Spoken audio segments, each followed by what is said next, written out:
We're live. At least I think. That was a different intro music than I'm used to. I don't know if anybody out there. Oh God.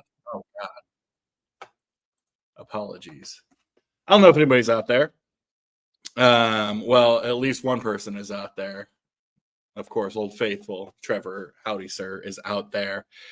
Trevor, it's been a while, my friend. I don't remember the last time I did this or went live or whatever, but figured why not? I'm like, between you, me, and the public, I've had a little bit to drink, and so we are just diving in and seeing what's out there. This might last like 10 minutes.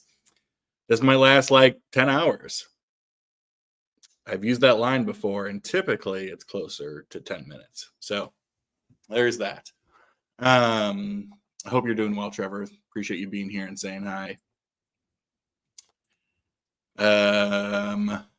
Yeah, I don't really know. It's Mother's Day for all the people out there celebrating. I recognize this is not normal for a lot of people, but I don't know where it even originated, but amongst the people, some people will use the phrase like DDC or DMC. DDC stands for Dead Dads Club, and DMC stands for Dead Moms Club. And I've been a proud member of the DDC since 2010, and am now a fairly recent member of the DMC as of March. And all that to say, I guess that would mean that I'm a formal member, having both of those sort of credentials would make me a formal member of the DPC, the Dead Parent Club. Now, I understand this is not, I'm not trying to be sad. I'm not trying to be, all these different things. The point is like, you pull up, I talk to any of my friends, they're all either hanging out with their parents, or they're hanging out with their wives, or they're hanging out with their partners. Every single one, you pull up social media, you pull up social media, any of the social media, it's the same thing across the board. It's either I'm hanging out with my mom, or I love my mom, or here's my wife, or she's a great mom. It is like, that is everything. So I was like, you know what? I'm tired of this. I am tired of it. Look, it has nothing to do with shooting down the joy of everybody else. I love that. But also it just makes you feel like, man, maybe this just isn't like the place, you know what I mean? Like maybe this isn't the place for me, sort of thing. So all that to say, again, I have been live in a very long time for probably fairly obvious reasons, and I'll probably regret this. But so it goes, such is life. Trevor, been a member of the DMC since 1990. Hey, thinking of you today too, brother. I know you probably got some family stuff going on, and also like that's a tough day. Like these types of days are tough. Now, I will say too, there are some companies who do kind of a cool thing. I feel like, it's like you're on like the listserv for all these companies, and they'll send out an email so many months before like Father's Day or Mother's Day or whatever, and they'll say like, hey, like, we understand, we are sensitive, like that Mother's Day, Father's Day is not for everyone. It can be a difficult day for a lot of people. Like, if you would like to opt out of our Mother's Day shit, just click here. And I appreciate that. Here's the thing: is it doesn't necessarily bother me. What bothers me is the assumption that it's such a special, great day for everybody, right? So I appreciate the companies that do those sort of things, that say, hey, like you can opt out or whatever of the Mom's Day or the Father's Day or the Dad's Day type stuff. So yeah. Let's see. Trevor, if you're still out there, I wanted to show you this. I did not buy this at Record Store Day or on Record Store Day. Thought about it, and I was like, just hold up. You don't need it. Of course, you don't need anything, but you don't need it. But maybe hold off until you can find like an original or whatever. And so that's what I did. So the other day I picked up an original Eternal Idol, which is pretty cool. I had some in my eye. I'm sure the new reissue of it sounds great. I think it probably by Rhino or whatever. But yeah, so this was a cool thing to find. Not until now have I really truly looked at that artwork. I don't know what is happening here. Is this maybe I'll get like banned off YouTube? I don't know. Is that like a sexual? I don't know exactly what that is. Especially because his arms are like behind his back, kind of, sort of thing. And it's just a lot. So I don't know. It's a great record though. I know there's like all this. I say all this talk. There's not really all this talk. People are complaining about. When you think of like Black Sabbath, you think of like just Ozzy, and it's like no, like Ronnie James Dio, like Tony Martin, all these people had like a huge role in the success and the sound of this band. So it's a recreation of a statue. They couldn't get the rights to the original. Well, that would make sense. I mean, it looks like a statue. I'm sure it's a statue. Yeah. Well, I should have known that you would know. Thank you, sire. Hey, Craig, how's it going, man? Happy Sunday or Mother's Day if you're a celebrator in different ways to you. Yeah, that's a good time. Hope you're doing well. I'll pull this up. Fresh off of a kind of ridiculous, I would say, like have some free records type thing. I'm still very jealous of that Painkiller, but that is dope as hell. So I will totally let you have that and celebrate it. So yeah, good times. Anything else going on, man? I don't know. I'm sitting here with some records, I guess, but I don't know. Oh, this is kind of fun, I guess. I don't know if anybody's out there that cares, but band I saw a couple of weeks ago at this point here in Columbus, and that is the Aristocrats. Not the Aristocats, the Aristocrats. So the Aristocrats are Marco Miniman, Brian Beller, and Jesus, why can I not think of his name? Guthrie Govan. Jesus, that's what the alcohol will do you. So in the people in the know of playing drums or playing guitar, you know who Guthrie is, you know who Marco is. Some people might know who Brian is. I think for a lot of people, their connection to Marco and Guthrie was that they were some of the main players on Steven Wilson's Hand Cannot Erase and The Raven That Refused to Sing and all that type of stuff. But they played at a super small club here in Columbus called Scully's Music Diner. Really cool show, evening with. They're just hilarious. It's kind of funny that they play into the whole aristocrat thing. Like it's hard to explain, but they play into sort of the banter and the storytelling, and everything is sort of based on that. Some people have called this jazz fusion. I don't know if I would go as far as calling it jazz fusion. It's instrumental, rock, I guess. It's instrumental music. It's a trio. There's no vocals, but they obviously mix a lot of different styles. A lot of it is just, rock. A lot of it is funk. A lot of it is jazz fusion. A lot of it is metal. So it's kind of all over the place, but super dope. I mean, Guthrie Govan to me is one of the best guitarists in the world, and has been over the last however many, 20, 25 years, whatever it's been. So, yeah, and Marco Miniman too. So Marco, I'm just blabbing. Marco was in the running, I guess you could say, to be Mike Portnoy's replacement in Dream Theater. He was one of the 10 drummers that they invited for their stupid ass documentary that I still really haven't forgiven them for. I just think it was so cheesy and tacky and just not in good taste. But, so it goes. Such is life. Whatever to make that extra dollar, I guess. Yeah, I talked about this in a recent video, but I'm going to talk about it again because I think it's great. I just listened to this, and I think it's fantastic. And fuck the haters and all this kind of stuff, whatever.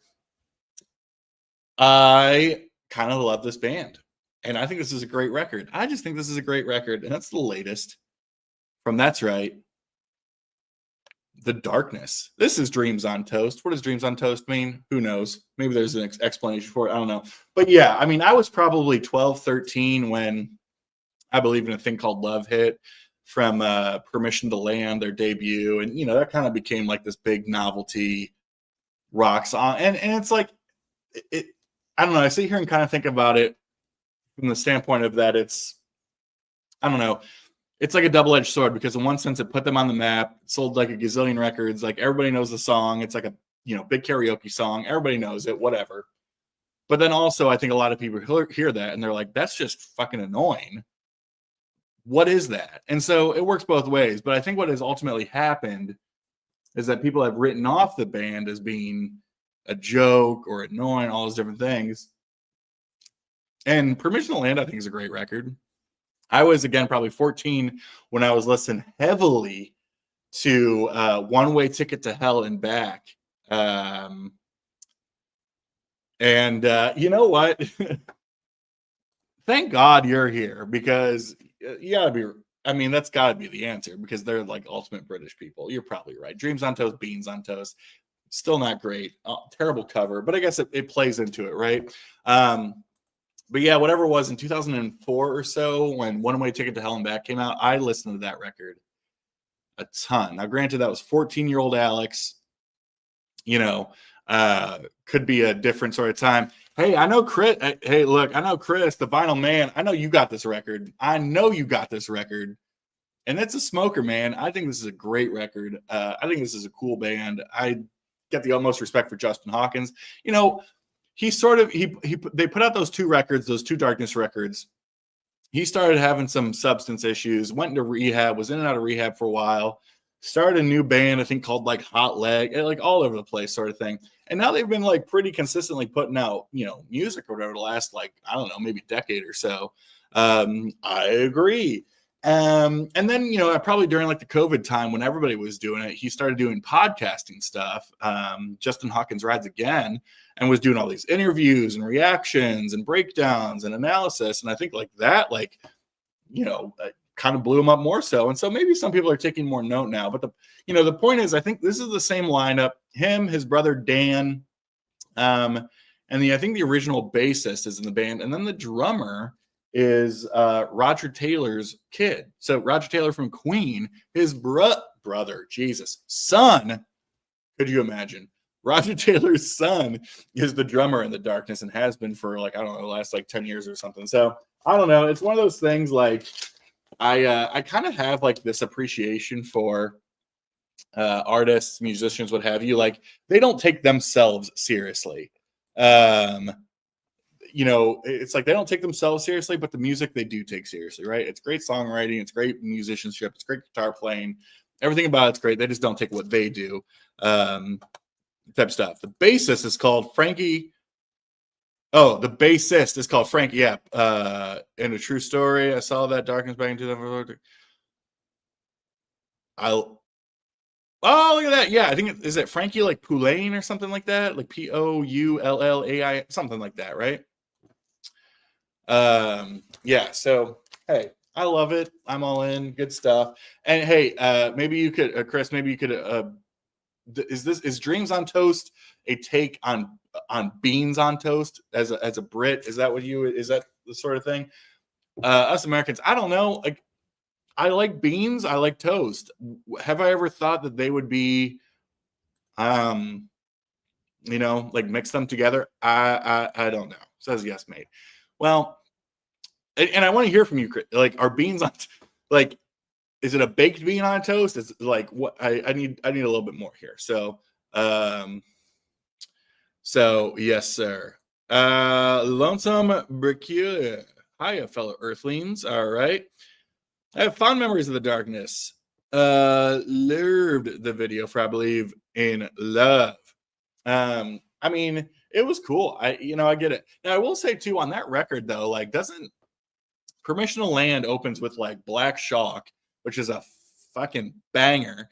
I always loved Love Is Only a Feeling, which is a great kind of power ballad. And then to me, the best track on that record is Growing on Me. Man, what a song that is. That was just a great Great tune all around.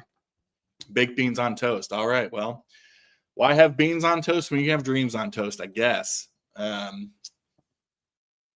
mean, you could theoretically have both, I guess. But yeah, all good things. Oh, this was kind of, I don't know why I'm sharing this. I think it's kind of funny. Yeah, putting the head socks, right? Like, why wouldn't more people do that? So I recently put a bunch of stuff on Discogs because I have a lot of stuff I need to get rid of. And so I put this on there. And I feel kind of bad because someone made an offer on it. And I was like, well, before I accept the offer, I want to go double check it and make sure, like, condition, everything's great. And this thing's been sealed since I never opened this. And so I was just finally like moving and getting rid of it. But of course it's rumors, but it's the double 45 Kevin Gray cut, right? Like, I say this is just my personal opinion for my experience only, for no one else. Whatever you want to do is great. I'm over double 45. I'm just over it. I don't care if it sounds so much better. I've never experienced one that sounds so much better. I probably don't have the system to support it or rationalize it or justify it anyway. But I'm over it. Now, here's what I will say, too. Here's me talking a little bit of shit. Let me get a little drink, huh? Let me talk a little shit. A lot of audiophiles out there. A lot of them. I mean, it's like half of YouTube. Audiophile this. Well, who mastered that? Where was it pressed? Is it double cut at 45? Who did this? Is it made on super vinyl? Like, the fact that some of these names blow my mind a little bit.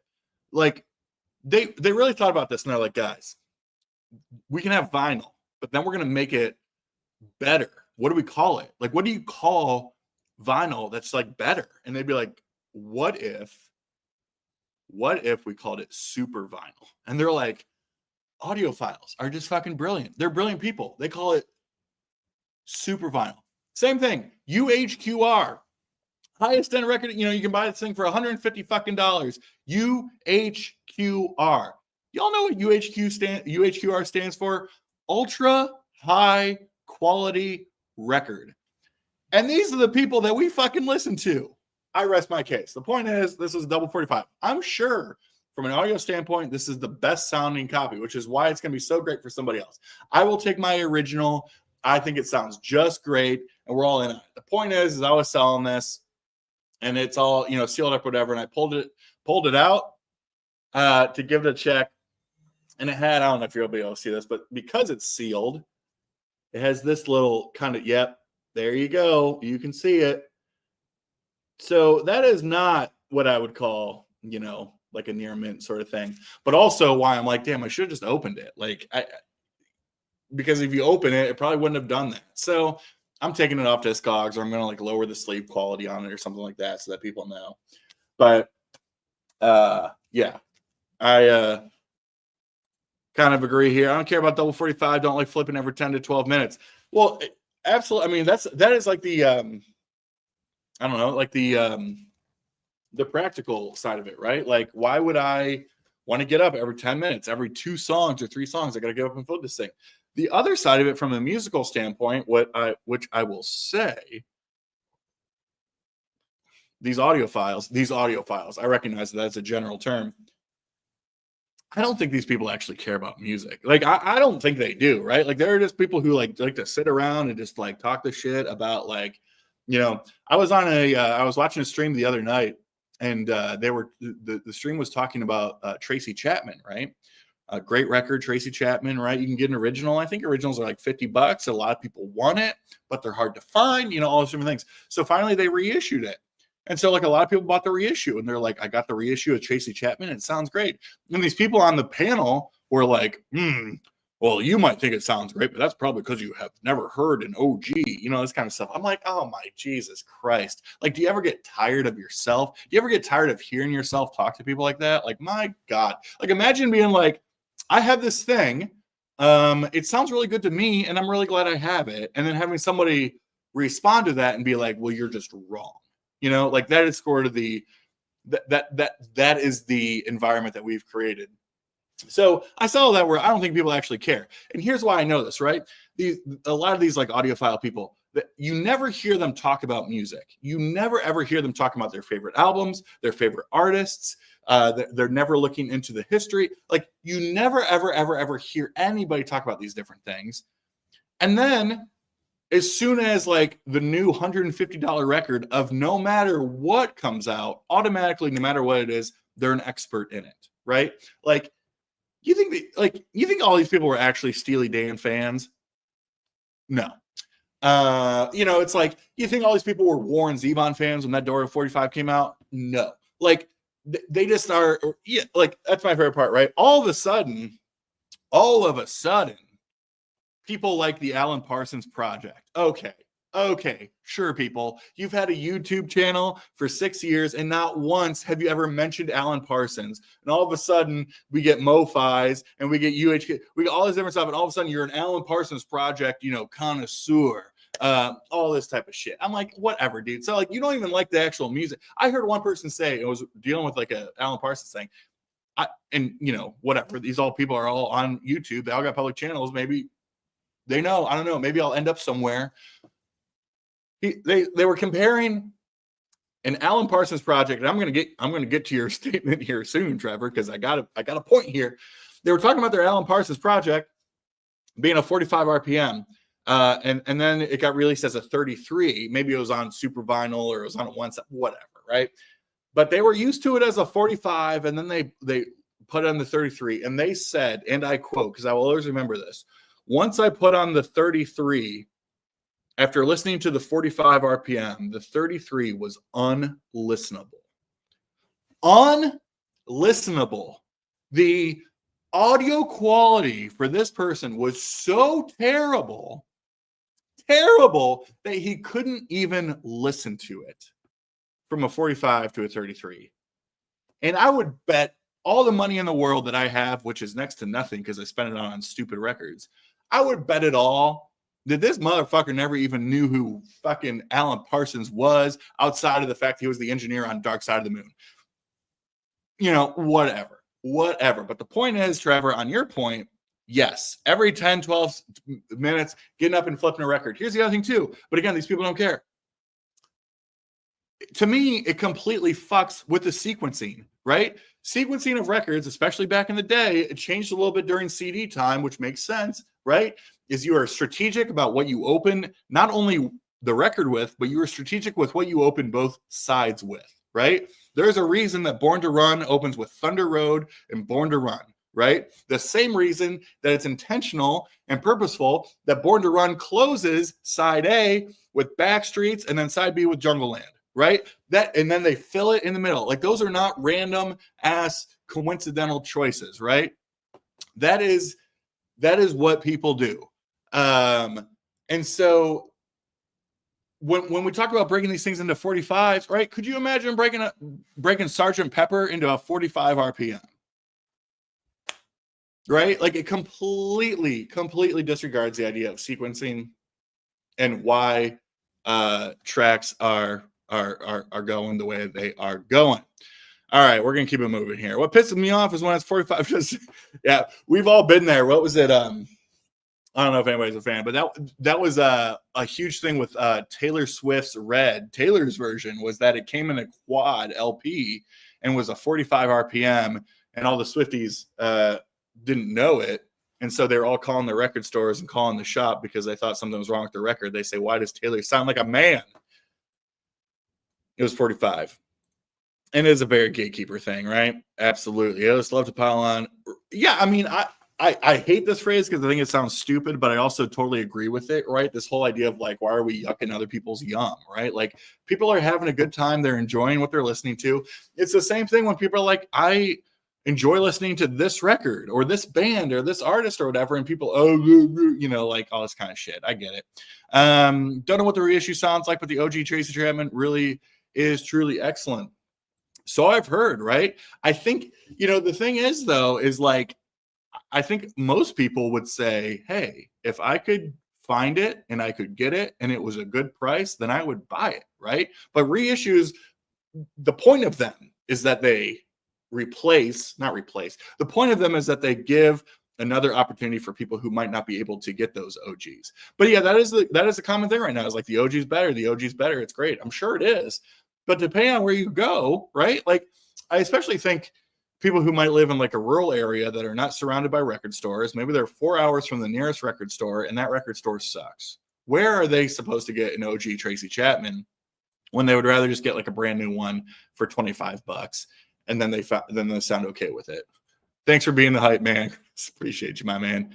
Music in the house is here. What's up, man? That's a great thing about the VC. Everybody has their niche: music, sound quality, pressings, cheap records, high reviews, gear. It's all in here. Music first for me, but sometimes I'm a sucker. No, that's a great point, right? I don't mean to sit here and I say this like I'm just talking shit about everybody, but I'm like, I don't mean to demonize these people.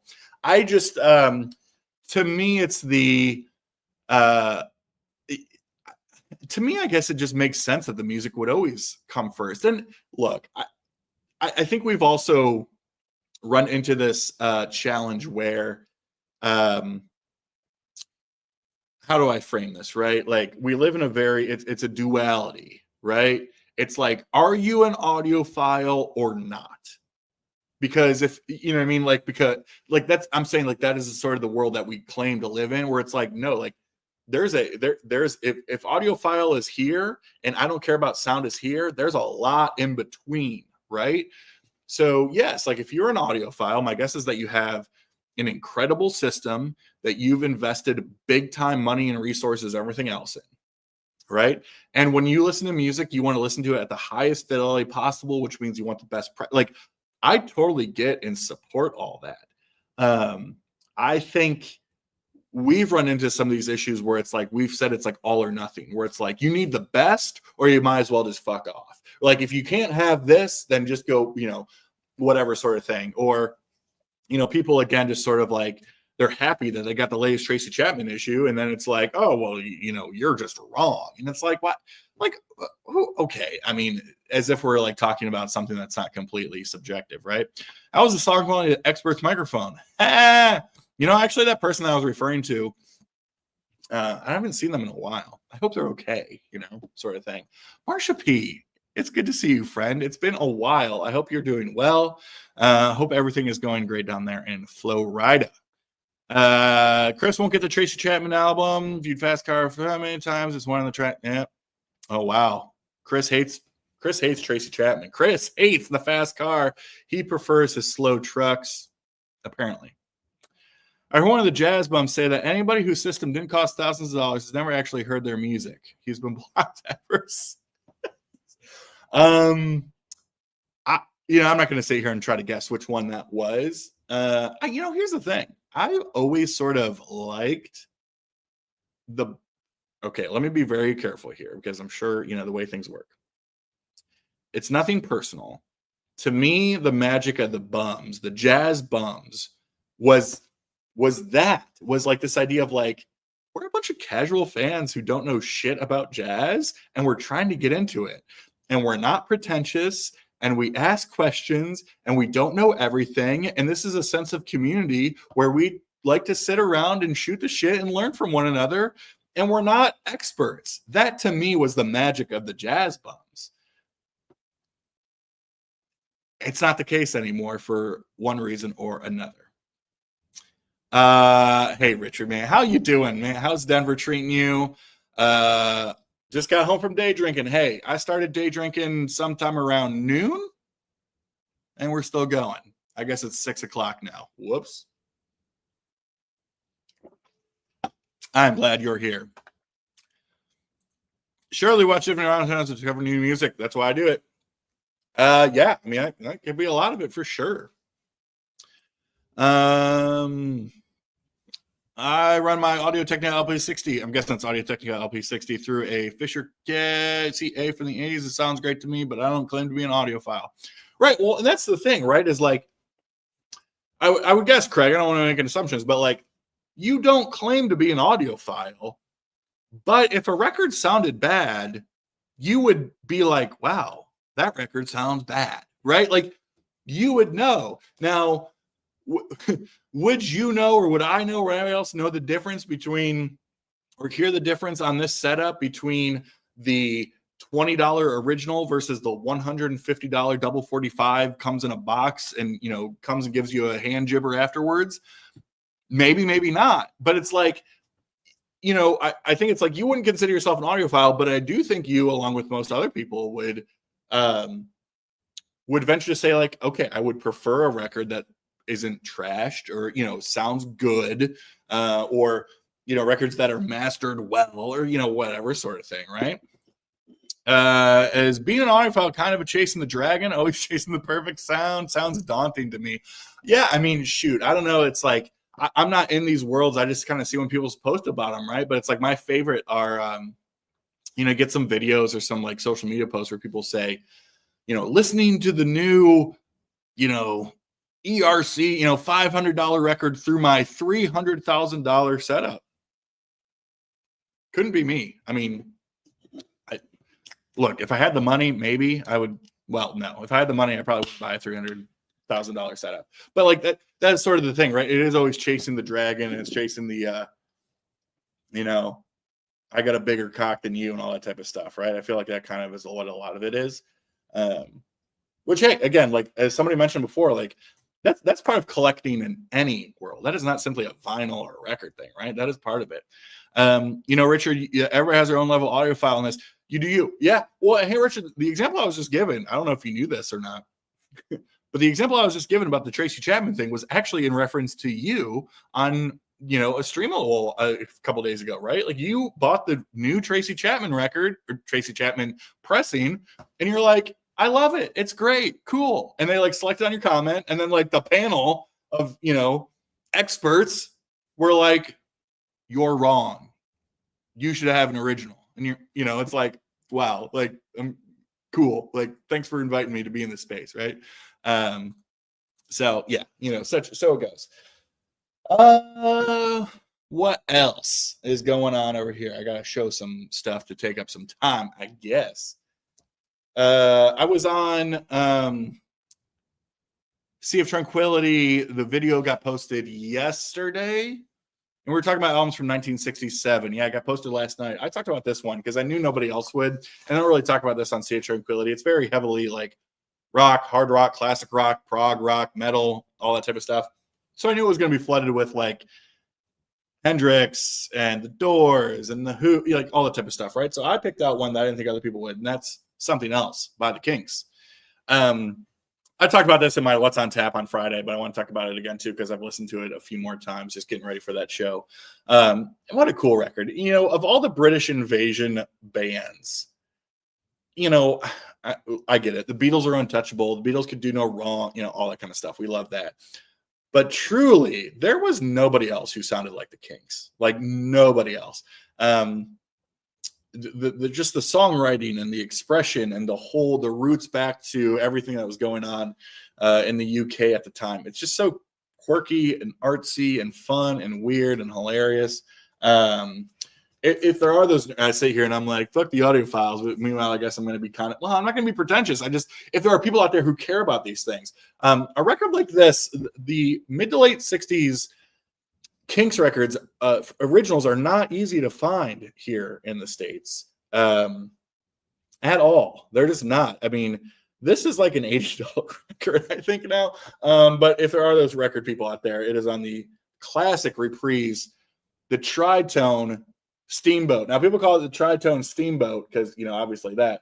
I don't know, maybe because I'm a big boy, but I think of Neapolitan ice cream. I don't know about y'all. When I see three colors like that, I want Neapolitan ice cream.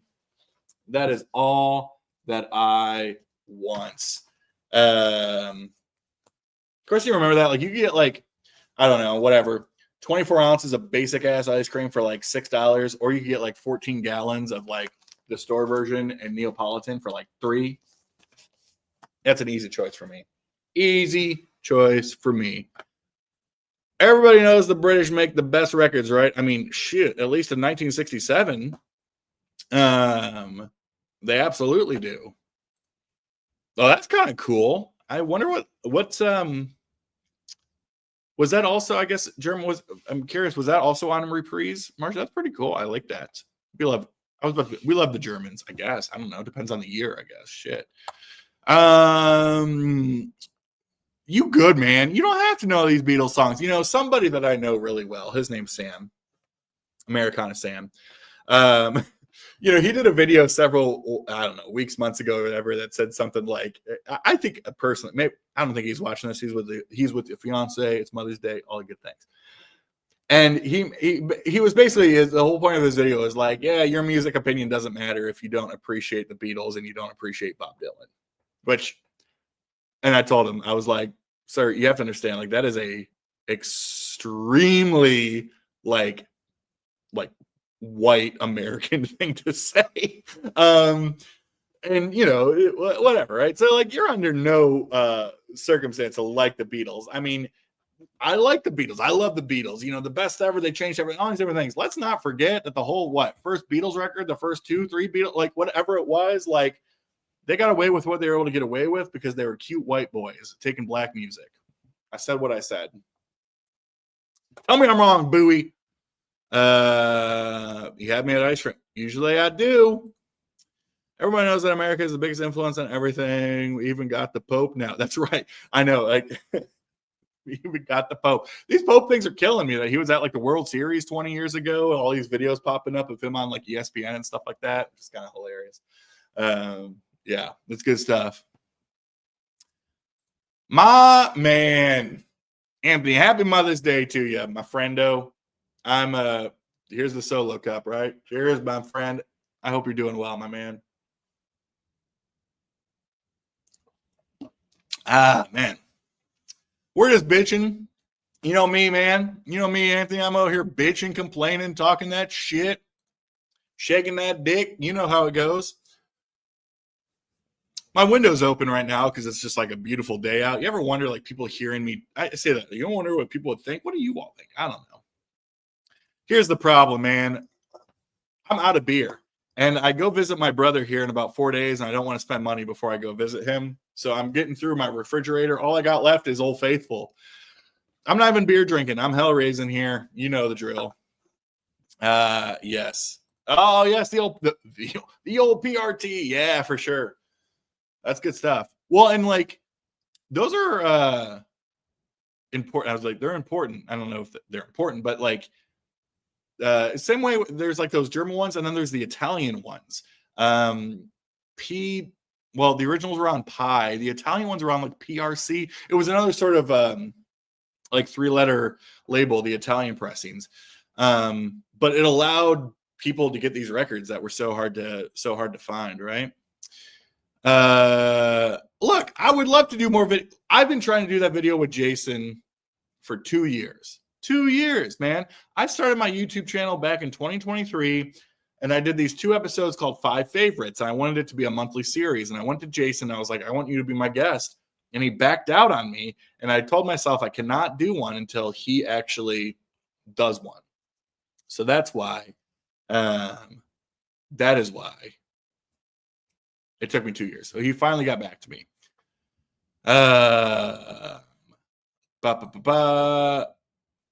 Look, here's the thing. It started with some Pabst Light. Yes, Pabst makes light. So it's like PBR Light. Started with a handful of those. Then I'm just rummaging through my refrigerator at this point. Then there were some year-old Busch Light peaches. That's right, Busch Light peach. Throw those back, and now I'm just left with Hoopty. That's nothing else. So I got a 12-pack in there. So let's just hope I don't go through the whole thing. Trevor, have a good dinner, my friend. Hope it's good. Treats you well. Oh, man. Not a great time with Jason. He's the best. He is the best. All right. Let's see. Anything else?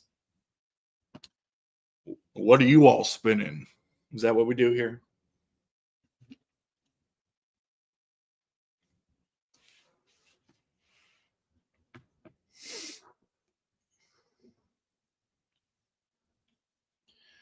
All right. Yeah. Let's see what else is going on here. No. Oh my God. Here's a band that I fucking love. I don't even know if you call it a band. It's like a collective. Richard. If you're out there, Richard, say hi. Richard, I need you to confirm that you're out there, jump in the chat and say, I am here. I will not speak further until you do. Unless, of course, you're not there. Then that sucks. He is there. All right, that's great. Okay, before I get to you, I do want to say, heck yeah, I'm excited for it. Leroy. That sounds dope. It sounds like some cool stuff. I'm really excited for it. If y'all don't know, Terry Cole, owner of Coal Mine, I had him on the show, God, years ago at this point. He is releasing his solo record, his debut solo record through Coal Mine, under his stage name, I guess, or his professional name, Leroy Conroy. And it sounds really cool. I don't even know what to sort of like compare it to, but it sounds really dope. But I'm excited for it. Richard is here. Okay. Now this is for the shoegazers, the shoegazers, which I know is you, Richard. You know, we've talked a lot about a lot of the shoegazy stuff, a lot of the My Bloody Valentine, and you know, obviously some of the Slow Dive, and then some of the Cocteau Twins, getting into some of the Dream Poppy stuff, all that type of stuff. What has stood out to me and was more impactful than all of it is, of course, what would be the combination of sort of all of those things was this record. And this, again, it's hard to call it a band, right? Am I talking shit out my ass? This Mortal Coil, I mean, are they a formal band, or the idea that this was like a musical collective that all these people all went off and did their own 4AD stuff afterwards? But of all the stuff I've listened to, it's been this record specifically that has made me feel more than anything else. I don't know what it is. I don't know who it is, all that different stuff. But this has been this. I want to say this. I want to be clear. This has touched me in ways that I've never been touched physically or emotionally before. And I just freaking love it. Now they released like 3 records maybe. But this, you could argue, right? Like this sort of started it all, right? This was 1984. You think about this, this was 8 years before, I don't know, 8 years, 6 years, whatever, 8 years before Loveless. And I'm not saying that they're the same, but like, it's kind of crazy. Like you could argue that started it all, right? I loved that. I need more of it. I need more of it all the time. So yeah. Whoa. Well, you know where to find me. That sounds like a thing I could be into. Wink. Wink a dink. How is the dog? I was like taking the dog out sounds like a euphemism. Be like, was this taking the dog out? All right. Well, for those who have joined my streams before, you know that this is how it goes. I sit here and blab and drink for a while, and then I got to pee. So then I mute myself. So 20 people are watching right now, which is great. We love that. Let's see how many are watching when I return in 90 seconds. Okay.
All right, let's go. Only one person left. That's pretty good.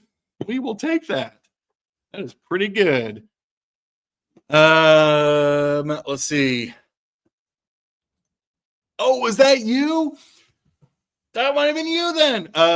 Yeah, that's a great record, man. That was awesome. I'm so glad you told me to pick that up. I would have completely lost me. Yeah, that is some great stuff for sure. I appreciate you putting that. Well, I'm assuming it was you who put it on my radar, but that was some great stuff. Chris, I have shirts. I don't know how many I have left, but I do have shirts. Of course, UK shipping, that's going to cost you. But yeah, we do got shirts. So if you need one, call me. Let me know. What does that mean? What does that mean? Here's the thing. Open blinds, though, are a lot better than closed blinds. This would be terrible. If I did this, ugh, this feels so just dark and just stagnant. No, man, let's let the sun shine. Copyright. Yeah, no, for sure. Like I've completely skipped over it. Didn't even see it, but I'm so glad I picked it up. So thanks for putting that on here. Thanks for making me spend the additional $40-some on that. Yeah.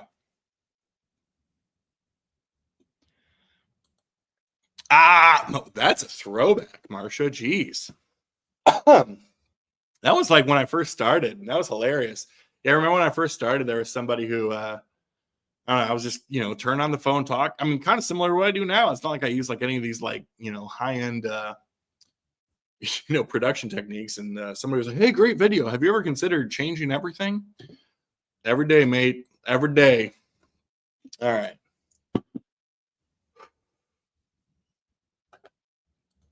Well, here's the thing. I used to do live streams pretty frequently. I mean, back in the day, I used to be on Rob's stream on Wednesdays, and then I would do what we would call Wednesday night or From the Basement After Dark, where we would do a live stream after Rob's stream that I would host. And then I used to do streams probably once a week, if not once every other week. And then just some, shit happened that we don't have to discuss. That's kind of ruined live streaming for me. But I'm just drunk enough today to not care about any of that. Hence the DMC. So that's why I don't know if this will continue or not. It kind of just depends. But yeah, that's why we're here. You're welcome. How normal cover from Texas. Yeah, they were pretty limited. It was like some stores didn't get them at all, and then some stores got like a handful or whatever. So there's that. What is the next show I have coming up? That's a great point. Yeah, I've been to a lot of shows recently. I don't think I have any on the immediate horizon. There's a lot this summer, kind of part of the summer concert series that are going on, but I'm trying to think of what my next one is going to be.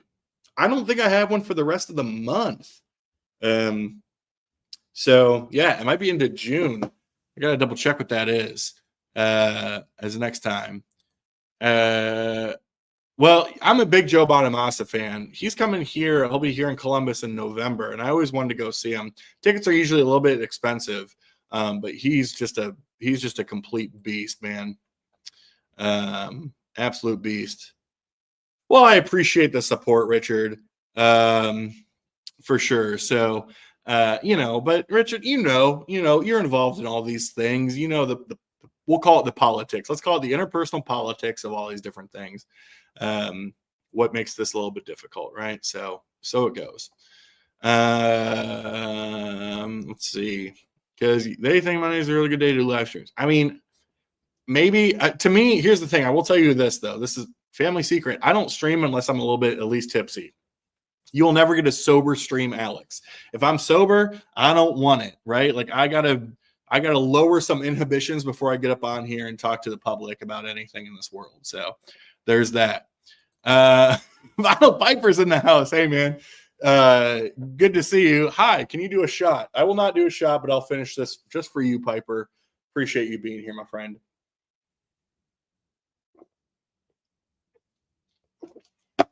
All right. Not quite a shot, but we'll take it, right? Hope that's acceptable for you. Saw Squid on Friday, an unbelievable show from them. Do I know Squid? Kyle, I don't know if I know Squid. I don't think I know Squid. I'm gonna need some Squid help if you think so. Let's see. Well, that's what I was just talking about when Anthony was talking about live show. I don't know if I have anything coming up big time. There's some great shows coming this summer. There always are that I'll go to. I just haven't gotten tickets for them yet. Oh, is that right? I didn't know that either. That's pretty dope. That's awesome. But I'm also cool. It was fine if you just sat there and shop us gear for 2 hours. You know what's funny? I'm going to say this is where I lose my this is where I lose my, I don't even want to say prog. It's like hard rock card here. For reasons unknown to me, I never was able to connect with Black Country Communion. So Black Country Communion is a super group that is fronted by, well, Joe Bonamassa plays fucking guitar, rips on it, right? Glenn Hughes, which is, biggest fucking rock star in the world. Just an amazing person, the Bonham kid, on drums, and then Derek Sherinian, who was in fucking Dream Theater.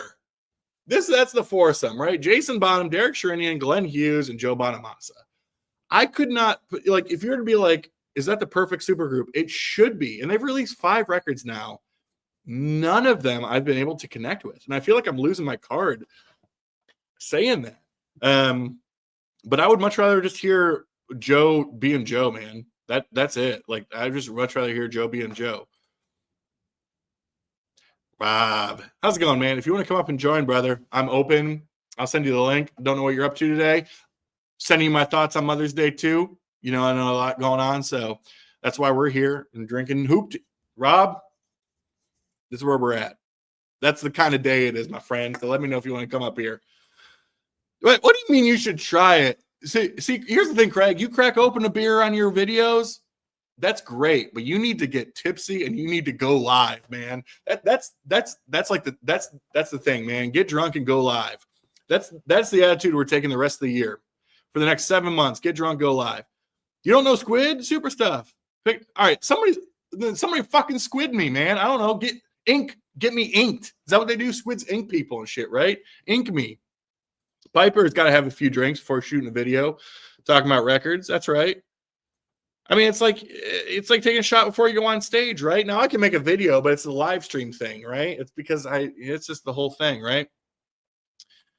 Chris listens to the Scat Man. That's cool. I love that. Bonamassa is one of the best guitar and amp collections. I mean, Bonamassa is just, he's a beast, right? And to me, from the guitar standpoint, right? Like, what I've always loved about him is he's a blues guy. He is a blues guy, but the thing is with blues players is that, not by my definition, but just like collectively, right? Is like, the blues was all about soul and passion and expression. Right? Like, blues players were not expected or taught to be technicians, right? There's not the blues players that stay up all night thinking about theory and thinking about scales and all that type of stuff, right? Like, it was all about expression. Joe is able to kind of marry the two, right? Like, he's just so soulful, but he's up there ripping. I mean, he's like, his playing when he does his runs, and those who are Bonamassa fans know the runs I'm talking about. He fucking rips. Similar in a way of like an Eric Johnson, who's like a total technician, right? And so to me, I've always loved that about Joe, is he brings the kind of the technician, the technique, the playing ability, all that type of stuff of things outside of the blues, but then brings it into the blues and still is able to marry that soul and that expression, all that type of stuff. More love for Squid. Check out Squid. I forget. I know Black Midi. Black Country New Road, I do know too. Similar post-punk art rock kind of thing. They're a different beast live. Okay, so here's the thing. I know Black Midi. Black Country New Road is new for me, but I didn't discover them. They were a discovery for me through the great Andy Ford. Y'all are in the know Andy Ford. What a guy. he showed their new record, and I really liked it. What was it called? Something How Long? I really liked it. It is that weird kind of post-punky, artsy. I mean, what do you call it, right? So yeah, okay. Well, apparently we're getting squidded. I don't know, man. It's like, yeah, 20,000 Leagues Under the Sea type shit over here. Black Country Community, Save Me, amazing song. They do have some amazing songs, and that's not like they're an amazing band, you know. And maybe this is what I get with super groups. This would be a topic, right? Like, so many times I feel super groups are not greater than the sum of their parts, right? Like, I'll lose Rob real quick here. He'll probably get real cranky with me because that's what Rob does. But like, I like Traveling Wilburys. I like amazing. I don't know that is greater than the sum of each individual part.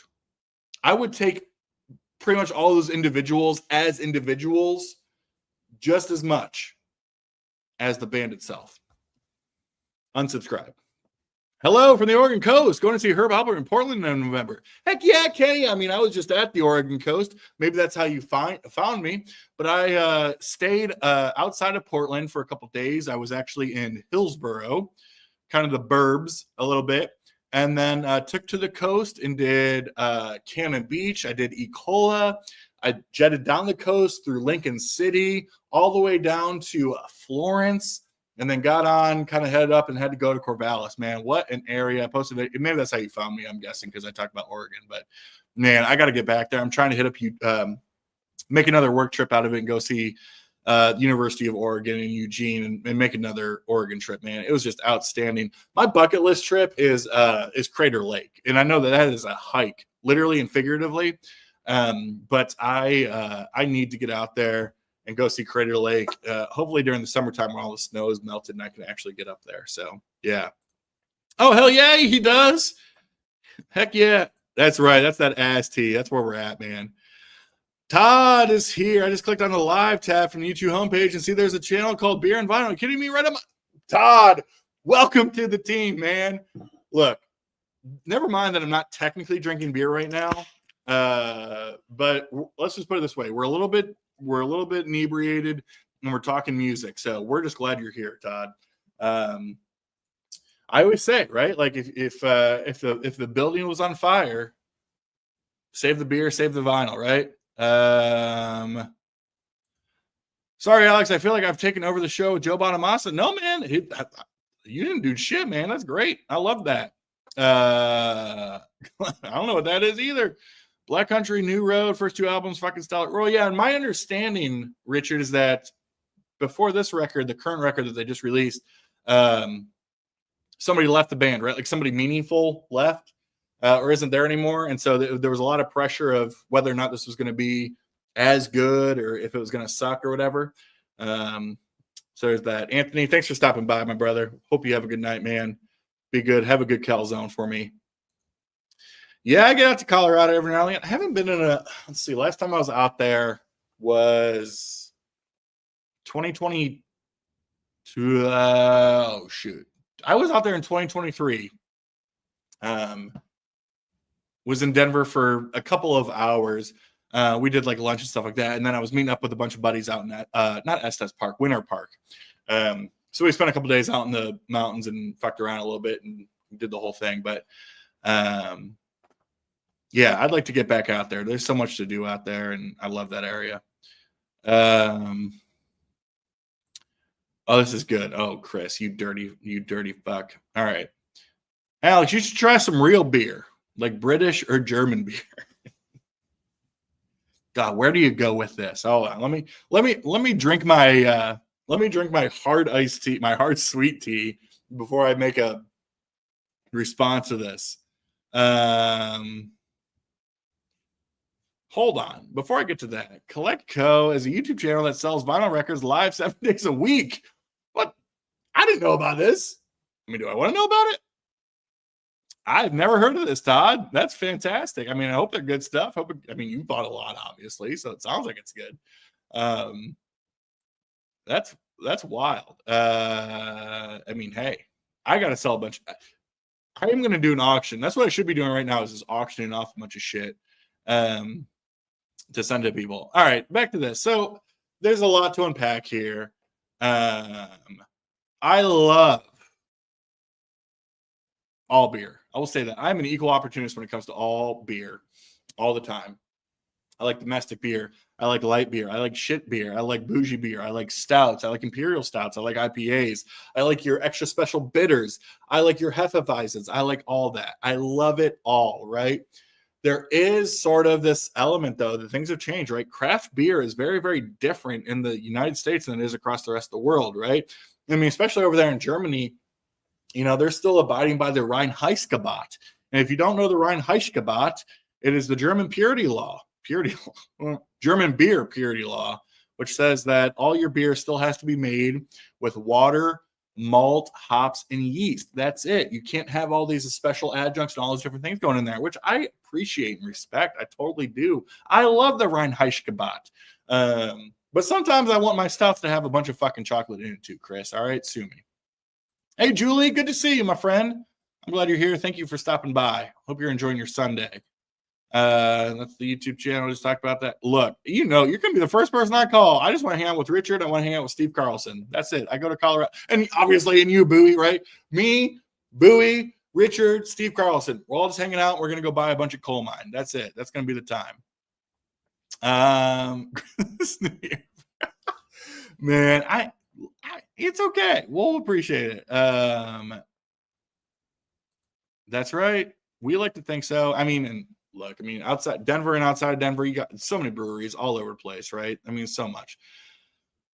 Yeah, you know, I stay away. Now, granted, I say this too. I don't necessarily stay away from Whatnots or, you know, Noble Records is doing the auctions. Mazzy's doing the auctions. All these people doing the auctions, which is great. I don't buy from them, not from like a philosophical, like, well, I don't buy from Whatnot. I just, what I've actually seen more times than not is that people buy on Whatnot for probably a lot of times 10 to 20% higher than what they can buy anywhere else. Now, granted, a lot of that is a trusted seller. A lot of that is just a low maintenance, you know, low effort sort of thing. But I see a lot of these records where I'm like, oh, like that's a record down my street in any record store for $40, and it's selling on Whatnot right now for 60. That leads me to believe that that is not a auction place for me to buy what I want to buy, right? Buy huge collections, then resell LPs. Some of the collections are tens of thousands. That's why I'm gonna have to check this out. This is a big deal. Are they out of Todd? Are they out of the States? Are they out of the United States? Or are they somewhere else? I'm not into auctions. I'd rather go to a record shop, get dusty, get dirty. That's it, man. I'm the same way, Chris. Same exact way. Same with Marsha. Like I went to a place yesterday, and like I felt like I needed a shower afterwards. I spent $20 yesterday on about 12 records, which is pretty good for 2025. And I genuinely needed a shower afterwards because I was dusty, like all that type of stuff. So I totally get it. Yeah, let's see. Phone check. Nothing. All right. That's true. That's absolutely true. I enjoy it. Yeah, I'll go get the records I bought yesterday because I'll do a video on this, but I'll show the streamers here in a second. Hold on.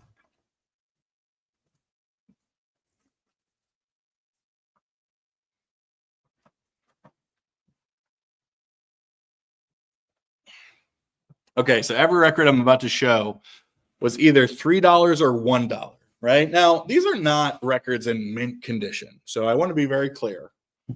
Each of us has a different type of acceptance when it comes to condition. I've gotten judged many a time when people, you say things like, "Oh, like you don't listen to the cover," like all this kind of stuff. I get it. Like everybody has a different method of Everybody has a different method of collecting and the conditions they want and the records they want, all the different things. And there's no, I don't know, like there's no sort of formula to all of it, right? There's a lot of things that go into it. I'll start off with kind of a funny one because I didn't know that I had this record. So if anybody wants this record, let's see here. Hold on. Craig, I'm looking at you. If you want this record, I will send this to you, my friend. Because I bought it and I was like, oh, for $3, that's a great deal. And I realized I already had a copy, so maybe not. But it is UFO's No Place to Run. So this was their first record, I believe, after Michael Schenker left, and is with the Chaplin, Paul Champion. Is it Paul? Paul Chapman. That's his name. But it still fucking rocks, man. It's still UFO. It still fucking slaps. It's not Michael Schenker, but it still slaps. So, yeah, again, I bought it for $3 because I thought I didn't have it. Again, like you can tell, it's not like in the best of condition. There's obviously some tape up there, all that type of stuff on chrysalis. But, I don't know. It's cool. It's a great record, man. I like it. I thought I didn't have it, so I was out $3. Whatever, so it goes. Here's a band that has an Ohio connection and a Columbus connection too, and it is the record at Neon by The Circle. Circle spelled Cyrkle. Oh boy, where did we go with these guys? So this was a band that two of the guys were from Ohio, two of the guys were from PA, and they met in college at a school in Pennsylvania. I can't think of the school right now. Lafayette, maybe? One of the schools in Pennsylvania. But this is 60s sort of bubblegummy fucking American pop, man. I think this is on, they're on Columbia. Should be a 2i. Yeah, 2i, mono. The Circle. This is cool stuff. Now, here's what's cool. The Circle big hit was Red Rubber Ball, which was written or co-written by Paul Simon. They actually had a lot of writing back and forth. In fact, Paul Simon presented them with Feeling Groovy of like, hey, here's a song if you want it. And they were like, no. And that probably ruined their career. But what's kind of fun about The Circle is when I have my classic story of going to see Pete Best live, The Circle opened. So The Circle now calls Columbus home. A couple of the guys are still alive and doing the thing and kind of carrying The Circle name. And Columbus, Ohio is the one. So kind of cool piece of home. I didn't have this one, and I'm glad I do now. Let's catch up real quick here before I go into more bullshit. All right. You always know you've had a good day when you. That's right. Oh yeah, we talked about that. Let's get someone's wanting auctions for sure, man. It's danger time. Brick and mortar store in Lebanon, Tennessee. Explain when they went to Facebook, YouTube Live. Oh, very cool. I'm gonna have to check this out. That's a good point. I was like, you're in the right place when it's like none of those things add up. That's how you know. Let's see. No Records is dealing with rich people nowadays. Yeah, I mean, no, that's totally true. Well, and like something you have to consider, right? To go off track a little bit, right? It's like a lot of people. The reality is, I don't understand it, and maybe some of y'all don't understand it. But the reality is, there are some people who buy fucking records that are not concerned with money.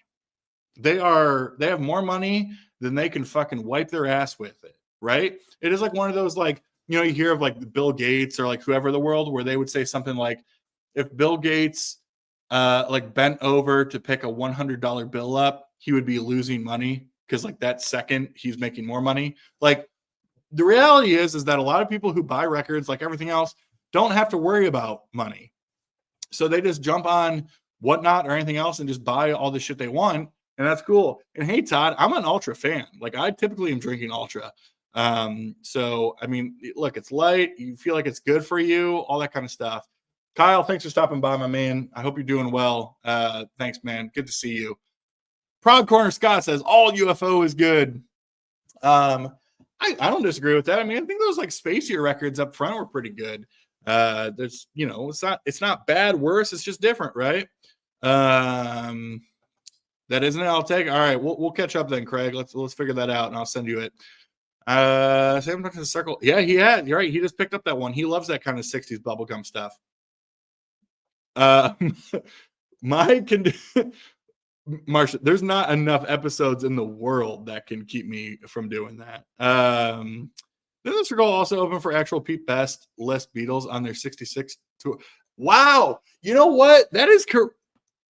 Yes, and they told that story when I was seeing them. They told the story about the whole connection of opening up for the Beatles. Thank you for bringing that up. That's awesome. I love that.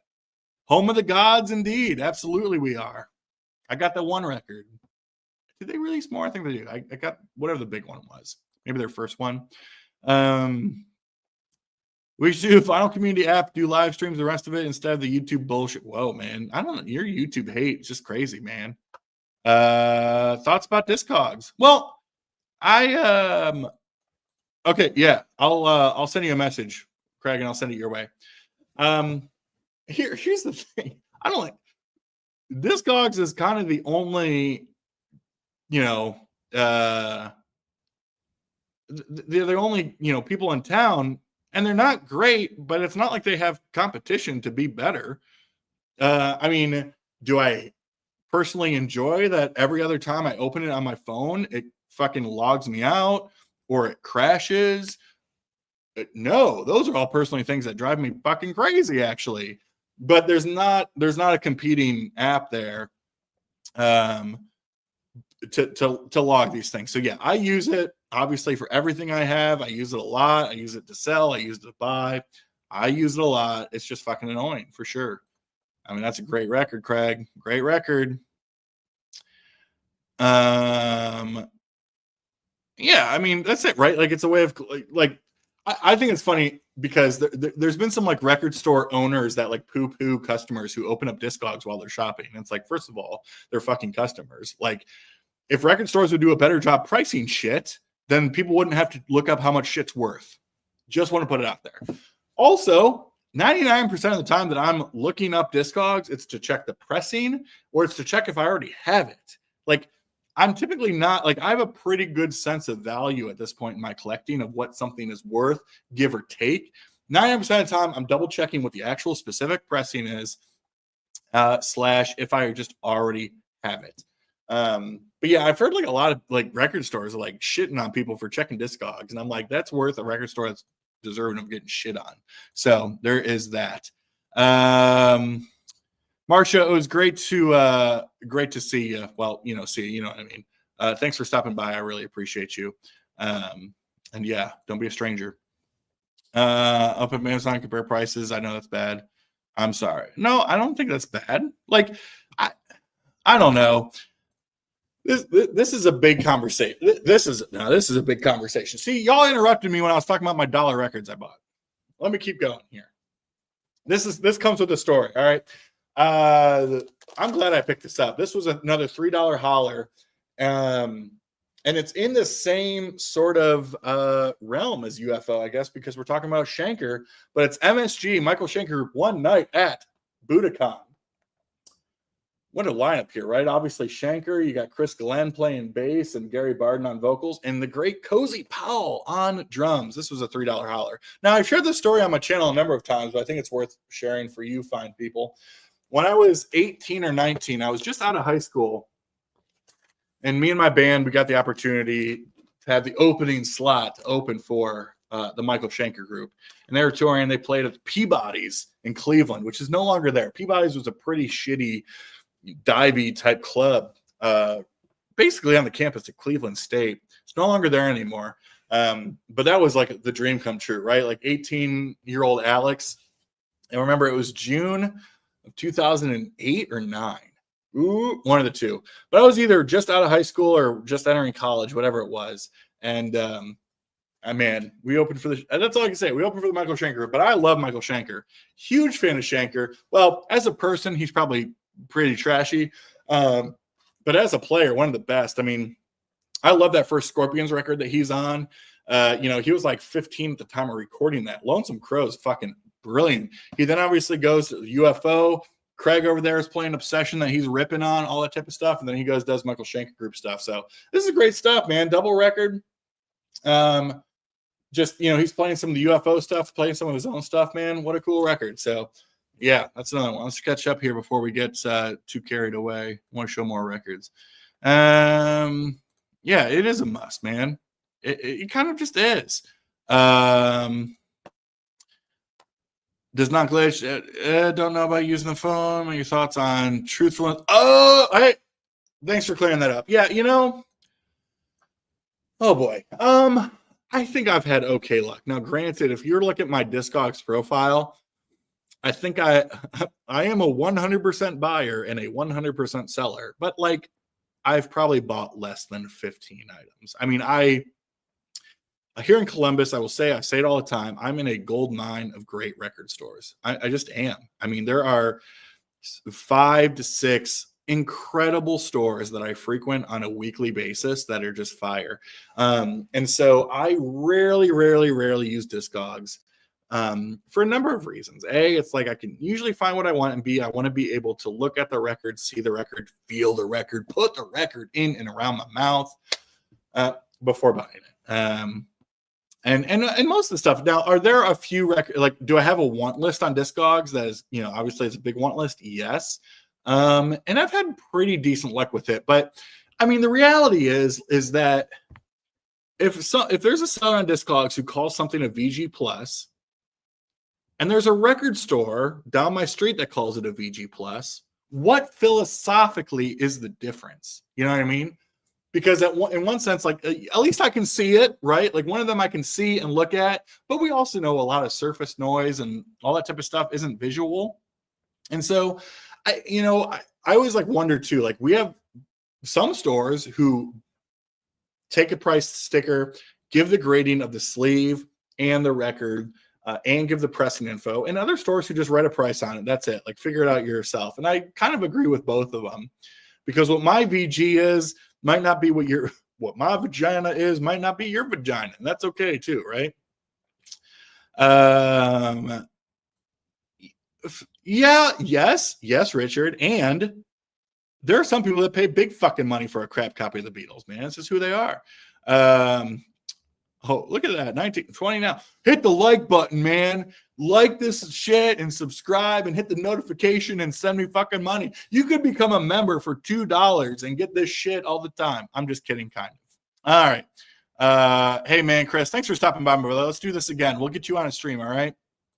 Good having you here. Hey, Greg, how are you, man? Happy Sunday to you. Hope you're having a good day. Yeah, I haven't either, right? Like here's the thing, right? Okay, we can unpack this a little bit. Just for that. Well, that sounds good, right? So, okay, let's unpack this, right? Now, Craig, if you were buying something on Discogs, right, and something was labeled, okay, so two sides of this, right? If something was labeled like strong VG plus, and you get it, and actually it's just regular VG plus, you might be like, huh, okay, we probably have different definitions, but it's fine. It's a VG plus fucking record, right? Now, that's a difference, though, if you were to buy a record that was labeled as near mint, and then you get it, and it's got 14 skips in it, right? I think a lot of times with like the whole grading and these different things, people have different sort of like somebody's VG plus might not be my VG plus and vice versa, right? Heck yeah, tried doing a live channel, ripping vinyl. If I was rip collector cards pack, didn't work out. Oh, I don't even know what that means, Todd. I'm not gonna lie. Todd, try doing a live on the channel, ripping vinyl. I don't know. That's crazy. That's wild. More stuff. Okay, Richard, if you're still out there, I know you are because you're just a great person. I didn't comment because here's the thing. Putting this out there, right? I'm probably, hold on, let's have a drink, people. Cheers.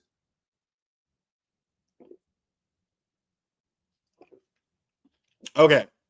Some people might claim that I'm a bad VC member. When I say VC, Vinyl Community Member, because I don't comment on every single fucking video I watch or that I subscribe to.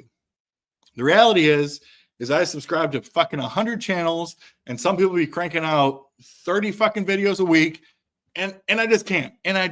But you know what? I try to watch what I can. I like what I can. I do all those different things. I'm putting this out there because apparently some people get fucking mad or in their feelings, even though they're like, I don't know, 70 fucking years old, because I don't comment on every single one of their fucking videos. And what a great way to not make me want to comment on any other videos. But the point is, Richard, you showed this. I didn't comment on the video. I'm so sorry. I was watching it on my television. I didn't feel like getting my phone or my computer to come out and comment on it. But I was watching it. But you were, I think, responding to Jack's thread. You know, well, and you're the best at it, man. Like, I love that for you, man. That's great. I just can't do it. But you showed this band. This was a $3 holler yesterday. I think you showed their debut. But I'm gonna show this one. This was $3, man. You showed some docking, and I'm gonna show some docking, right? Under Lock and Key. What was this? Their third record? I think I have. What was it? Tooth and Nail came before this, and was it Breaking the Chains was the first one? Yeah, I mean, here's the thing. Now I feel bad because I now own 2 Dokken records. I don't even know if I really love Dokken, but the 2 Dokken records I have, I mean, these are like $20 records, and the 2 that I got for like $3 or $4. And so, that's, yeah, I mean, that's kind of my point, right? Is like, if this was 10, would I have bought it? No. But it was like, $3, man. Like, okay, cool. I mean, I have the utmost. I think George Lynch is a fucking monster. Like, I think he's one of the best guitarists of the 80s, man. Like, he's up there to me with like the Eddies of the world. I mean that. But like, I don't know. They, to me, just sort of fell in this weird space of, it's hard to explain, but this sort of weird space of like, clearly they're trying to do the hair thing, right? Like the glam thing. But musically, they're really not. And I think that's where I struggle with this time period is I don't actually mind the hair, the glam thing. I fucking love Poison. I love Poison because they just simply owned the bullshit and did the bullshit. Some of these bands, though, like Dokken, Rat sometimes is like, what are you? Are you like a down and dirty hard rock band? Or are you a hair band with fucking makeup and shit, right?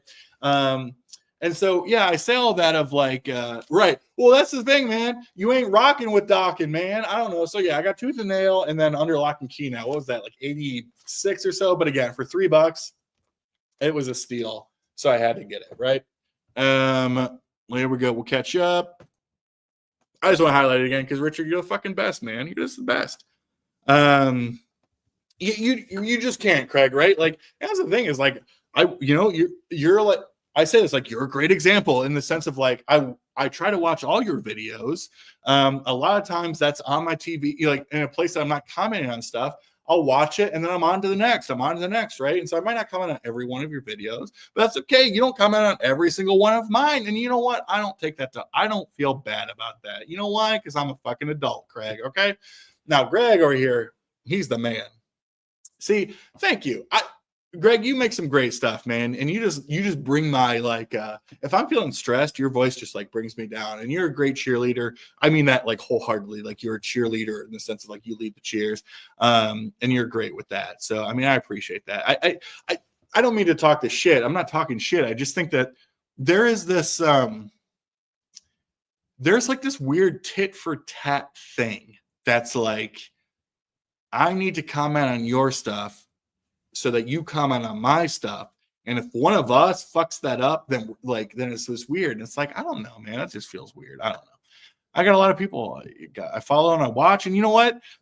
I also have a fucking job that I'm working at a lot of times. And I'm listening to music a lot of times. And I don't actually, this probably throws some people off. I don't listen to music and watch YouTube at the same time. If I'm listening to music, I'm listening to fucking music. So that's what I try to do, man. I feel the same way about Dokken. Not my favorite. Yeah, okay. I hear that. Well, yeah, and hair metal is such an interesting thing. Where do you even go with like the hair metal thing, right? Like and so much of it obviously wasn't their choice. I don't think Don Dokken and George Lynch were out there like, hey guys, let's put on makeup and tease the hair and fuck around and pretend like we're chicks, right? But like it was what was hot on MTV and all that type of stuff. It just, I think but I will say, right, and maybe that's the point, there are certain ones or certain bands that are like, man, like you're associated with hair metal, but you're just not, right? Like, okay, so here's the example. On like Hair Metal Nation or whatever, is that the Sirius or XM site? You know, they will play something like Silent Lucidity by Queensryche.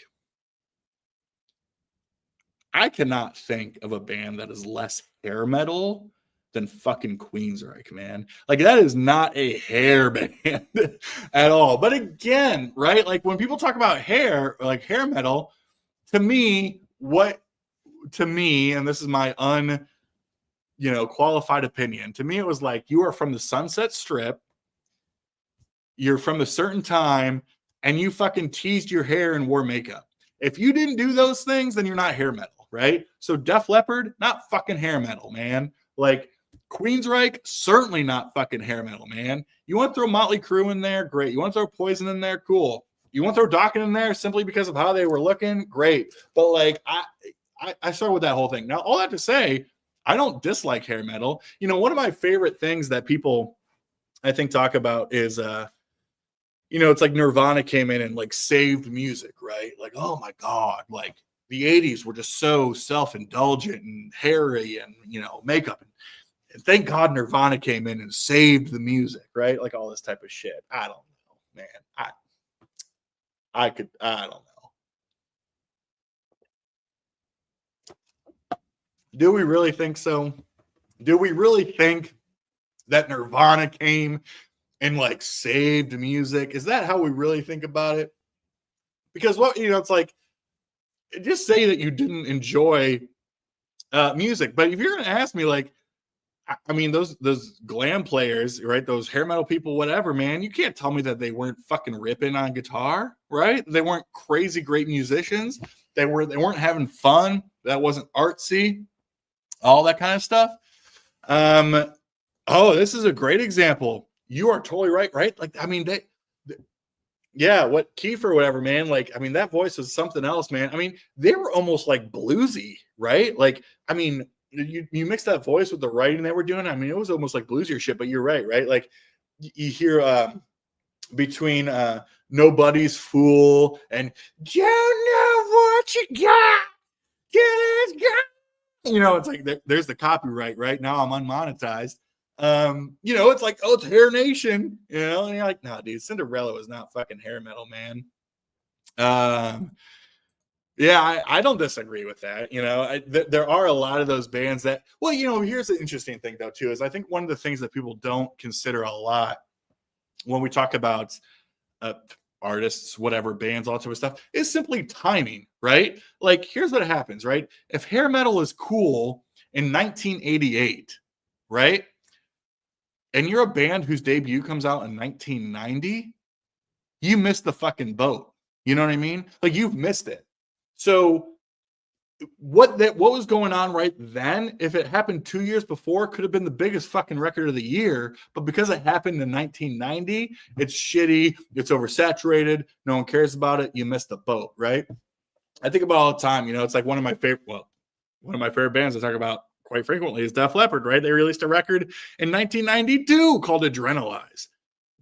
I kind of don't like the record, but the point is that record came out in 1992. If that record comes out in 1988, it's a great fucking record that everybody loves and they're selling out fucking stadiums. But it came out in 1992.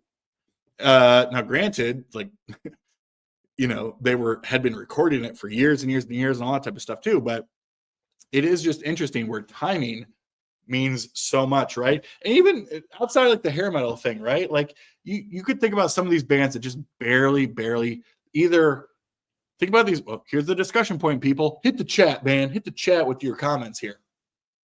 Bands that either were just slightly behind, meaning they missed their window. They just missed the window. They were just slightly too late. Or bands that were too early in the sense that they were doing shit that the world, whatever, was not ready for. I'll give you an example of a band that was too early, right? Angel, right? So Angel signed to Casablanca. They're sort of advertised as like Kiss 2.0. The first record, first of all, that first Angel record is fucking fire, by the way. I mean, that is like this hard rock kind of proggy, just AOR masterpiece, in my opinion. But that first Angel record was 75. If that first Angel record comes out in 78, it blows up. It absolutely blows up. But 75 was just the wrong time for that type of music. And if you don't know that Angel record, go out and get it. It's a cheap record, man. But that first Angel record is fire. Richard, what we get, man? What did we get? Tell us what we get. I'm going to keep talking about some stuff. This was, okay, now we're in dollar, or here's a dollar record. I am a jazz guy. You might not know that based on all the shit I'm talking about. Now, I'm a jazz guy, and this is somebody who's like, their records are pretty inexpensive. So this is not like a steal by any means, but they're always good and definitely a leader in jazz guitar. Definitely like one of these top 3, top 5 guys that people talk about all the time. And that's Wes Montgomery. So this is the best of volume 2. I think I do have best of volume 1. But this is on Verve. Now, what I didn't know, somebody commented recently, and I have to actually dive into this. They're mentioning that although Wes Montgomery wasn't born in Ohio, he moved to Columbus at a young age and spent a lot of his time here, which is pretty dope. I did not know that. But, you know, what I love about Wes Montgomery, well, there's a lot of things to love about Wes Montgomery. I mean, again, like he is up there, top 3, top 5 greatest, most influential, inspirational jazz guitar players ever. But his records are just, they're fucking cheap, man. You know, this is on Verve. And, you know, obviously Sleeve's got some condition issues, whatever. But again, it was $1, man. I mean, you can't tell me that I can't add some fucking Wes Montgomery to my collection for $1. Now, here's the thing. For the 15 people out there watching, I want you to hold on to your shorts if you still got them. I understand taking off your shorts because you're watching me, but I'm going to need you to hang on to them. Jason, taking a break from work, are we, sir? The Minaj was way ahead of its time, man. I don't think the world was ready for the Minaj. If it was, we might still be doing this. Now, if you're out there listening, this was the find, the steal, the snag of the day. This was a $3 record. Now, shoot, I have this record. It's an early 70s reissue of the record. I still think, like the first ones, original first pressing is a little bit more difficult to find. So when this was $3, I was like, there got to be something wrong with it. And I think what was wrong with it is that the place I was visiting, they just don't really specialize in fucking rock. I mean, I was just going to say it. Like they specialize in old school soul, hip hop, funk, that type of stuff. So a lot of the rock stuff, they're just like, whatever, put it in the pile. Had this record, but as soon as I saw this, I was like, check that fucking label, boy. See what it looks like. All right, what do we got? The Soothing Sounds of Apocalypse, bought it for the cover art and the classic old school acts on the album. I don't know that one, Richard. I don't know what the fuck you're talking about, my guy. So here's the thing. $3 holler, I could not be more pleased. And if you know, you know. That's what the kids say. Alice Cooper, Pretty's for You. All right, so for those who don't know, Alice Cooper's first 2 records, Pretty's for You and Easy Action, sound nothing like the Bob Ezrin stuff that came after with, you know, Killer and Love It to Death and obviously $1 Billion Babies and all that type of stuff. The first 2 records, especially this record, are completely back-assward psychedelic records. They were sort of, I guess, discovered by Frank Zappa, right? Like Zappa went to go see them rehearse or did something and was like, wow, these guys are fucking weird. And it was Frank Zappa saying, these guys are fucking weird. So he's like, I got to sign them. There's some story here. I think the story was something like, hey guys, show up at 7:00 tomorrow for rehearsal. And they showed up at like 7:00 a.m. And he was like, they're dumb as fuck. I got to sign them. So that's how this happened. Now, because in very typical like record world, right? Like, when Alice Cooper banned and Alice Cooper kind of blew up several years later after they sold a ton of records, this gets reissued a lot on Warner Brothers. And Warner Brothers sort of obviously bought the rights to Straight and all that type of stuff. But this originally was on the Straight label, which was Zappa's record label. So the copy that I have is on the Warner Brothers Palm Trees kind of label. That's like the mid-70s sort of label with the palm trees there. But I saw this and I was like, check that. And here's what's cool. Now, if you all know the Straight label, Captain Beefheart's Troutmaster replica is on there. It's like this hot pink sort of like label or whatever. But then also on this, you had a completely different label, which I was pretty pumped about. But it is this label, which is pretty awesome. $3 fucking on this. This is much more than a $3 record. I'll put it on there. A little bit of surface noise on here. I'd grade this probably like VG Plus World. Probably say VG Plus sleeve on here. I'm sorry. I would give this VG Media VG sleeve as well.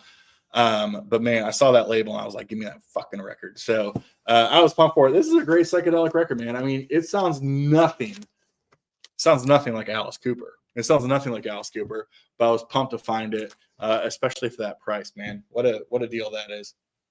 All right, we're in dollar world now, right? More records for $1. This is going to be worthy of a video because this is a great record. And there are some of these bands and artists out there who people associate their how do I want to frame this? People associate their feelings with these artists based on when they were famous, I guess, is how that makes sense. But they don't know the background of the band or the shit that they had released before. And so one of the most, I'm not going to say hated, but of course people on YouTube hate these bands. Is REO Speedwagon, right? Like no one wants to hear, Take It on the Run or Keep on Loving You or all that shit anymore. But here's the thing, man. Before Kevin Cronin was in that band and before the late 70s when they started writing that stuff, these guys fucking smoked, man. And this debut record from REO Speedwagon fucking rocks, man. This is such a good fucking record, man. It is bluesy. It's hard rock. Gary Richrath is a fucking boss, dude. That guy is just absolutely ripping. This sounds nothing. I mean, it sounds like a completely different band than, you can tune a guitar, but you can't tune a dick or whatever it's called, right? A completely different band. This is, again, hard rock, bluesy, in your face. Gary Richrath just ripping. Now, here's the funny thing. The original singer before Kevin Cronin joined was Terry Luttrell. He would go on to front the band Starcastle, which was a prog rock band. Now, here's the thing with, with Starcastle. Starcastle's great in the prog world, but again, they were after their time. They were so after their time. If Starcastle hits in 71, they're fucking smoking. But instead, Starcastle hits in like 76 when no one cares about prog anymore. And people just pretend they're like a fake Yes cover band, which they kind of were, but still good. But that was fronted by Terry. So yeah, REO Speedwagon, Terry Luttrell leaves, gets kicked out, whatever, and starts fronting another great Illinois band, Starcastle, in the late 70s, putting out some great prog rock. For sure. So, man, this is a great fucking record, man.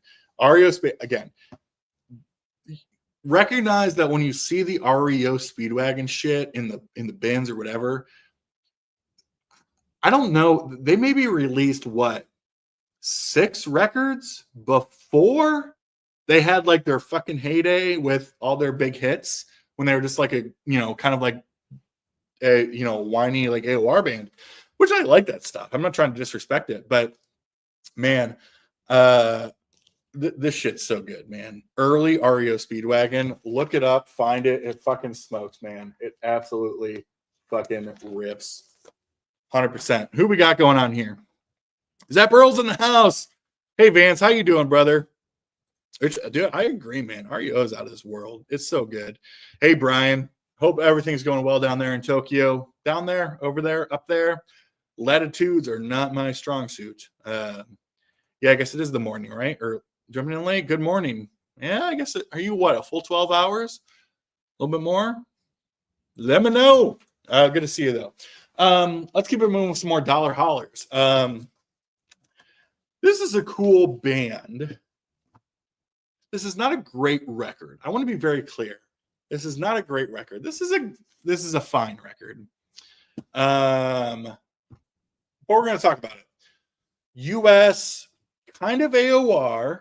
So like late 70s, early 80s, good pop rock, little bit of progressive elements.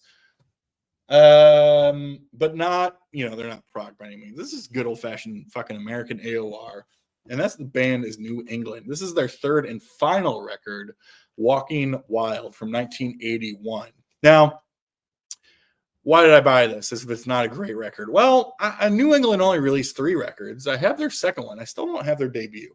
They're super cheap. You can find them anywhere. It's great. I mean, if you like that late 70s, early 80s AOR, again, like REO, Styx, like that sort of world, the Babies, John Waite, like that type of stuff, then this is up your alley. And me, for those who know me, I guess, I am kind of a bit of a slut for the white label promos. And I saw that sticker on there and I had to check it. This is on Elektra, I think. And yeah, when I see that white label, I get a little bit wet. I'm not gonna lie, I get a little bit wet. Okay, and so I had to get it. Again, this is not a great record, but it's fine. It's good fine. And what I mean by that is, like, there are some really great songs on here, and there's some ones that you just kind of take or leave. But for me, there's some greats. Their ballads are just great. I mean, it's sappy kind of AOR stuff, but cool band. And I was glad to find anytime I get that promo in good shape. Now, these next two were $1, and these next two rocked my fucking shorts off. I want to be very clear. Rocked my shorts off. If y'all don't know, you need to get in the know with. You need to get in the know with the CTI label. If you don't know CTI stood for Creed Taylor Incorporated or International, whatever. Creed Taylor. Creed Taylor was also the same person who founded Impulse Records. So he founded Impulse and then also founded CTI in the late 60s as sort of this like subset, the kind of like the original independent label. He wanted this to be the independent label outside the big boys that specifically focused on some soul jazz, some funky soul, and all that type of stuff. And so if you can find anything on the CTI label, typically they're inexpensive. They're not expensive at all. They're in the mid 70s, man. They are funky. They are soulful. They're just fucking fire. And what's cool too is there's a lot of artists that were coming from, say, Blue Note, for example, like Stanley Turrentine, like Freddie Hubbard, like some of these other huge Blue Note artists that were moving over into the 70s where they're like, what is jazz in the 70s? And they're like, look, man, disco's around the corner. Soul is huge right now. What if we do this sort of funky fusion of all of it? So I'm always kind of on the lookout for CTI records. And you know it right away because in the lower right-hand corner of the sleeve will be a CTI. That's what you know. So I picked up 2 of these. Each of these were $1, man. A fucking $1. They're not usually $1. They're cheap. Usually they're somewhere between, like, I don't know, 10 and 20 bucks, right? But the music is fantastic. If you're into 70s funky, soulful, jazz, but not like what jazz sounded like in the 50s and 60s, you're going to like these CTI records for sure. So both of these, again, were $1. And the first one is George Benson. This is in concert, Carnegie Hall, with the guest, Hubert Laws, who's the flautist. So George Benson, right? You find these records anywhere, but a lot of people who are like in the know sort of thing and talk about George Benson, they're like, we love George Benson, the CTI years. After CTI, I think he jumped to Warner Brothers and became a pop star. He really became a fucking pop star. But in these days, man, he's funky, he's soulful, he's ripping. These records are fantastic, and this was him live at Carnegie Hall. And of course, that has Hubert Laws on it. And funny enough, that was the other record I picked up, was the Chicago theme from Hubert Laws. This was 74, 75, something like this. Man, this is so funky, so soulful. His flute, his great flute playing. This is great stuff. And again, that's what you're always looking for, right? If you see that out there, that is the one to get. That's the shit right there, man. You see that, buy the fucking record. I'm just telling you. So, yeah, this is so funky, man. It's like... It's like proto disco. I don't know if proto disco, but you can kind of get the sense of where it's going. But those records, man, between Benson live at Carnegie Hall, Hubert Laws, man, Chicago theme, these 2 records, man, are just fucking banging, man. Find the CTI records, buy them, crank them, all that type of stuff, man. They're fucking fire. Let's keep it going. Another dollar holler. This is somebody who falls in sort of that West Coast cool jazz. A lot of people poo-poo him. His records aren't terribly expensive regardless, but if I can pick him up for $1, I'm all in because it's great stuff. Ahmad Jamal at the Pershing, but not for me. This was on Cadet. No, this is on Argo. 1958. This is great, man. Piano trio, late 50s type stuff, right? I'd guess maybe a little bit cool jazz, but it doesn't really feel all that cool. Well, when I say it doesn't feel like cool, it doesn't feel like cool jazz. It's very cool. He's ripping on here for sure, man. But anytime I can get some Ahmad Jamal for $1, give me some Ahmad Jamal for a fucking $1. This is kind of a fun one. This was a $3 hit that I feel pretty good about. So where to start with this? Another one of those bands that people don't like because when they got famous, we didn't like the famous stuff, right? Nevertheless, never thinking about the fact that they got famous records and records and records and records after that, they've put out all these different records. And one of those bands is Scorpions, right? So a lot of people come in with Scorpions of like the hair metal thing, probably of the 80s stuff with No One Like You and Rock You Like a Hurricane and, all this type of stuff. The Scorpions have been around since the early 70s, right? I mentioned Lonesome Crow with Michael Schenker earlier. And then, of course, the great Uli John Roth came in and was on, the next 5 records. So after he had left, I think In Trance might have been that last record he was on. And then before Lobster, I can't think of it, whatever. The one that Michael Schenker came back from like 79. They released a comp of the early stuff that Uli John Roth is on called legitimately Best of Scorpions. So that came out, Best of Scorpions. This record came out in 1979. This is a 1984 reissue with a different cover. Shocker, if you know anything about Scorpions, they were always cranking out some pretty horrible covers for everything. And it was no different for their compilations. And so this was reissued with a censored cover from 1984, which was different. But this is all Uli John Roth era Scorpion stuff. So if you see this record out there, Best of Scorpions, you're not going to get the big power ballads. You're not going to get all that type of stuff. The No One Like You, the Rock You Like a Hurricane, all that type of stuff. You're going to get awesome hard rock 70s, a little bit progressive, ripping Uli John Roth stuff, man. The Uli John Roth Scorpion stuff sounds so much different and so much better than what this stuff later came in with like Matthias Jabs and all those different people. So yeah, Scorpions, amazing stuff.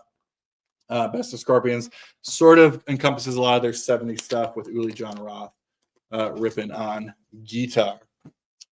This was another $1 find.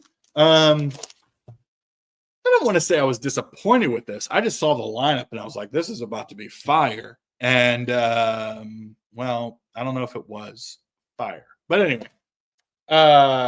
Wynton Kelly coming in the back door. Let me tell you, is that not an anal reference? It's got to be, right? It got to be. Anyway, Wynton Kelly coming in the back door with, here's your lineup. Wynton Kelly on the piano, right?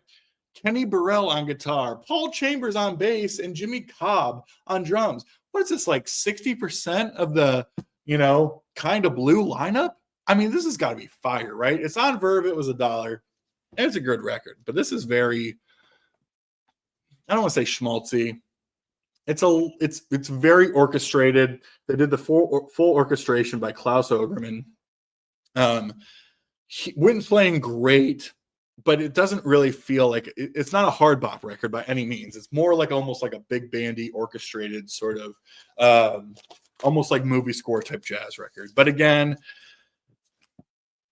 Wynton Kelly for $1. Come on now. So there you go. That's it. That was the fun of the record store trip yesterday. All that was $20. I feel good about all that. $20 on all that. So yeah, vaguely remember New England. Yeah, I think they just released the 3 records, and the first 2 are the ones I see a lot. I still need that first one, and they're good, man. I mean, they're just good, radio friendly pop rock, great, great hooks kind of stuff. It's the stuff that all the YouTube people hate, right? Jazz explorations, you find great stuff. Hey, thanks, Richard, man. The CTI stuff's out of control, man. It is so damn good. Yeah, He sure does, man. And I know too. I think his favorite Scorpions is Lonesome Crow with Michael Schenker, man, from '73 or whatever. Early Scorpion stuff is so good. It's just so different. It's great. Yeah, man, check it out. It's good stuff. Well, there we go. We're an hour and 50 minutes in. I appreciate Richard, Craig, Brian, Vance, everybody who stopped in to say hello, all that type of stuff. It was good to be live again. Next time, come up and join, all that type of stuff, and we'll have some fun. But I'm going to get going on my Sunday, get some dinner, all that good stuff. And yeah, we will see you all next time. Thanks again for joining. And be sure to smash that like button. I don't know. Please don't. We'll see you on the next one. Take care, everybody. Bye, y'all. Be good.